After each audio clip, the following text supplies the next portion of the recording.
कि एक व्यक्ति मरणासन अवस्था में था, मरने वाला था। तो मरते मरते उसने जीवन भर खूब भजन किया था। तो नारद जी महाराज ने जब उसकी मरणावस्था को देखा तो भगवान से कहा, भगवान इसको वैकुंठ बुला लीजिए। भगवान बोले, मैंने तो द्वार खोल रखे हैं, तुम में सामर्थ हो तो इसको लाके दिखा दो।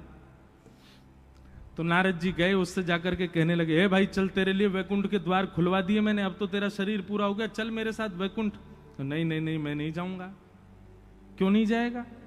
बोले, मैंने इतना बड़ा घर बनाया, बच्चों को योग्य बनाया, पर ये बच्चे अभी भी थोड़े बुद्धि से कमजोर हैं, इसलिए इनका थोड़ा मुनाफा करवाऊंगा, मैं इनके पास ही रहूंगा। बोले, कैसे रहेगा, तेरे प्राण तो निकलने वाले हैं। तो व्यक्ति बोला, वो भैंस बन रही है ना, बोले हाँ, मैं उसका चिंतन करते हुए मरूंगा, उसका पड्डा बन के आऊंगा।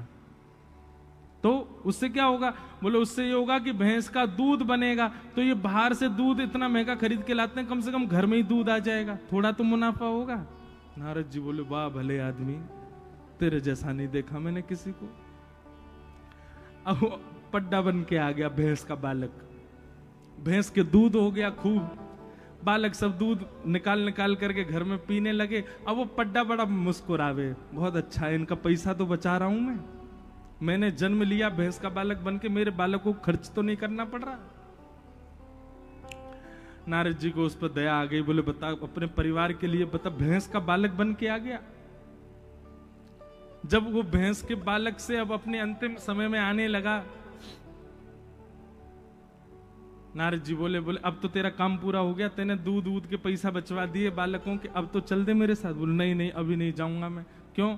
बोले, बालक जो है ये बड़े जो है रात में तान दुपट्टा गहरी नींद में सोते हैं, इनका घर चौपट्टा सा खुला रहता है, मुझे बड़ी चिंता होती कहीं कोई चोर चकारे घुस गए तो।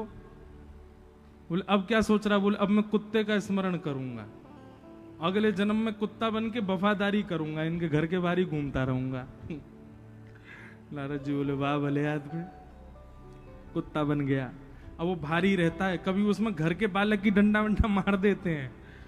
तो नारद जी कहते हैं, तेरे को मारते हैं, तेरे को अब कोई बात नहीं है, तो मेरे बालक ही, मेरे बालकों के बालक हैं, अब मैं 2 पीढ़ी तो संभाल ली, मैं संभाल के जाऊंगा इनको। वफादारी करने लगा महाराज, चोर भी आ जाए तो उस पर भौंकता रात में। नारद जी महाराज बोले भैया बहुत लोग देखे, तेरे जैसा नहीं देखा। जब कुत्ते के जीवन में भी उसका अंतिम समय आ गया तो नारद जी बोले, अब तो चल वैकुंठ, तेने 3 जन्म गवा दी। बोले, नहीं नहीं, ऐसे नहीं जाऊंगा। बोले, तो अब क्या करेगा? बोले, अब सर्प बन के आऊंगा। क्यों? मेरे बालकों के बालकों ने बड़े शत्रु बना लिए, उनको जा जाके डसूंगा मैं, इनकी रक्षा करूंगा।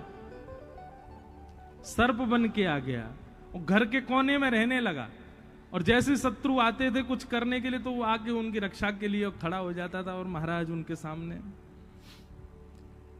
एक दिन उन घर के ही कोई बालक सर्प के पास मतलब वहीं जा रहा था, तभी नारद जी भेष बदल के आए और घर के लोगों को बता दिया, वहां पे कोने में सर्प है, उसको पकड़वा दो।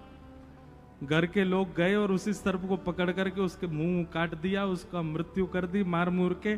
फिर नारद जी उसको पकड़ के वैकुंठ में ले गए। बोले, अब तो तुझे आना ही पड़ेगा।